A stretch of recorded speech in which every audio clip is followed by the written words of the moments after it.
మొత్తం ఎన్ని ఎకరాలు జరిగింది నష్టం? ఇది దాదాపు అంటే ఒక 40,000 ఎకరాలలో సీడ్ అవుతుంటే 15,000 ఎకరాలు ఫీల్డ్ అని చెప్పారు. 15,000 ఎకరాలు పోలే మరి కంపెనీ కాడికి మీరు మధ్యలో ఉంటారు. చాలా దోపిడీ చేసినారు. ఇది ప్రభుత్వ ల్యాబ్లలో అయిందా పరీక్షలు ఏడైనా?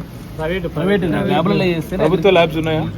అగ్రికల్చర్ డిపార్ట్మెంట్ యూనివర్సిటీలో ప్రభుత్వ ల్యాబ్స్ లో చేస్తారా పరీక్షలు? చేస్తారా? మరి ఆ ల్యాబ్లలో ఏమైనా తెలియదు ఆల్రెడీ బిల్లు ప్రైవేట్ ఒక వేరే దగ్గర తీసుకోవచ్చు. ప్రైవేట్ ఓకేరా, ప్రభుత్వ ల్యాబ్లో మీకు ఏం సంబంధం ఉండదా? మొత్తంగా రైతులు ఎంతమంది నష్టపోయిన 100 మంది ఉన్నారు. 100 మంది ఒకసారి రోడ్ ఎక్కినారా మీరు? ఎక్కినాం. ఎక్కడ? గద్వాల్ కలెక్టర్ ఆఫీస్ దగ్గర ధర్నాలు కలెక్టర్ చేసినాం. గారు ఏమన్నారు? కలెక్టర్ మేము తగిన చర్యలు తీసుకుంటాం, మీకు న్యాయం కలెక్టర్ ఎవరు చేస్తాం. ఇప్పుడు? సంతోష్.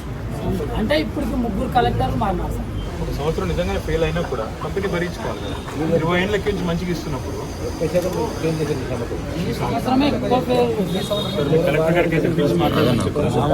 మాకు న్యాయం చేస్తారు. కంపెనీ భరించుకొని మీకు డబ్బులు డబ్బులు ఇవ్వాలి. ఇవ్వాలి. ఫెయిల్ అయినా అంతే. పెట్టుబడి కాడికి ఇచ్చినా కూడా ఎక్కువ వాగ్దానం ఉంటుంది.